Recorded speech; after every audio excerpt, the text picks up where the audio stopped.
应粉丝要求，滚粿条做法，今天他来了。这是我们列举为等等粿条手工做的，唔係去野機做碎條嘅。粿條先來把它切細。滚粿條我建議做碎條。滚粿條最主要的是这个酱料，先来调点酱料，来2勺芝麻酱，再来2勺沙茶酱。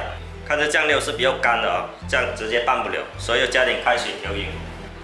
调到它搅得动就可以了，看这样就可以了，非常的香。沙茶酱也一样，加开水。好了，这样调匀就可以了，放一旁备用。咱们煮粿条之前，先来煮个汤，牛筋丸做汤。正常我们一人都是5个，够吃就可以。再来烧一大锅水，水开下粿条。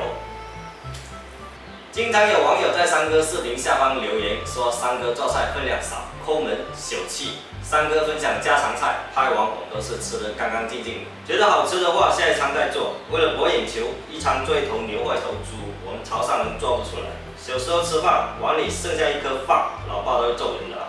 现在生活条件比以前稍微好一点，也不能铺张浪费。三哥的视频也有很多小朋友喜欢看，所以我们一起珍惜粮食，反对浪费。潮州的粿条千万不要煮得太久，太久的话很容易烂的啊。 把它舀起来，滚粿条这水一定要控干，再丢2片菜下去，来把粿条倒到碗里，再来舀入芝麻酱、沙茶酱，最重要的来点猪油，一定要够油，再来2条青菜，把它搅拌均匀。好了，搅拌均匀就可以吃了。粿条做好，碗里来加点鱼露、胡椒粉、芹菜珠、蒜头酥，把丸子舀进去。 好了，这款汤搞定。滚粿条，潮州人爱吃的主食，午餐宵夜这样做，简单方便，谁为了在家想吃就做。一碗滚粿条配个牛羹鱼汤，真是非常爽脆啊！香。